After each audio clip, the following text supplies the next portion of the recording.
Hey there! Based on current beta information and reports from several reliable insiders, version 3.5 is looking like much more than a normal patch. Yes, we're getting two new 5-star characters, and yes, we're also getting a brand new region called Mengzhou. But even beyond that, the amount of content and the rumors surrounding the update make it feel like one of the most important patches in 3.x cycle. And then we have the reruns. There are growing rumors that Kuro Games is preparing some kind of multi-character rerun system, banner selector, or even a gacha discount mechanic to help clear out the growing backlog of 2.x characters. If that's true, version 3.5 could end up being one of the most player-friendly patches we've seen so far, especially for players who have been waiting months for specific reruns or trying to save Astrites for multiple banners at once. So today, let's look at the characters most likely to rerun or to return and why some reruns make far more sense than others. Yo! Welcome back to the channel. Kamusta po sa inyong lahat? But before we talk about the reruns, we need to understand what Kuro is selling in version 3.5. The first new character is Yangyang SP, also known by many as Xuanling. And based on current leaks, she's a Havoc sword main DPS with extremely fluid combat animations and heavy synergy with Havoc focused teams. And she is possibly a hyper carry. The theory is that her kit appears designed to stay on the field and deal the majority of the team's damage, which immediately raises one question: who are her best teammates? That's where the rerun discussion starts becoming interesting.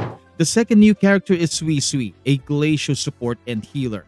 Her leaked signature weapon increases max HP, helps generate concerto energy, and activates a buff state whenever she heals or applies Glacio effects. In simpler terms, Suisui looks designed to support Glacio teams, but she also appears to buff the stack cap for most negative status teams, which makes her much less specialized than she first seems. And when a support has that flexibility, the rerun conversation gets a lot more interesting.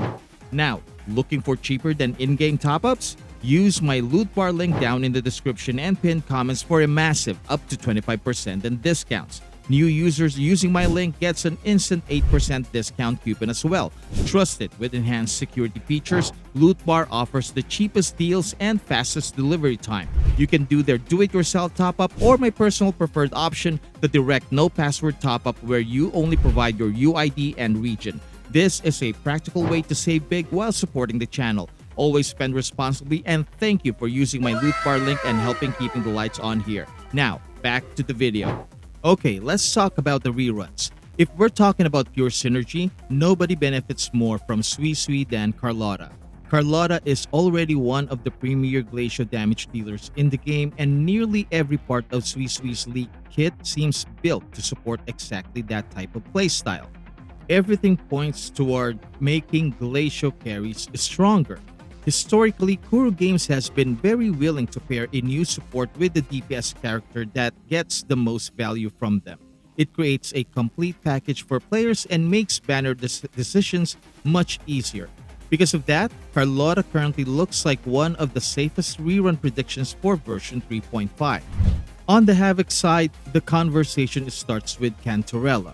Ever since the release, Cantarella has established herself as one of the most flexible units in the game thanks to her coordinated attacks, healing utility, and team buffs. More importantly, she already has tools that directly support Havoc teams. Her outro skill boosts Havoc damage and skill damage, which immediately makes her an attractive partner for Xuanling. That's why Cantarella feels less like a random rerun candidate and more like a character Kuro would actively want available alongside Xuanling's debut. Players pulling for a new Havoc carry will naturally want a strong Havoc support. Cantarella fills that role perfectly. And then we have Brandt.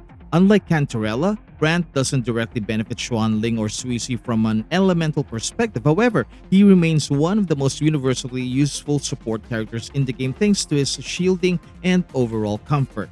The bigger reason Brandt is being discussed is really simple.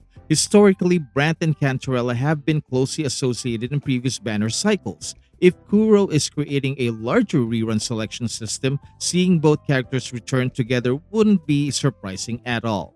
And if you're wondering for Dark Horse picks, Galbrena doesn't have much direct synergy with either of the new 3.5 characters, and that's reason enough to not include her. But there's one factor working in her favor. We have Brandt, who could potentially rerun.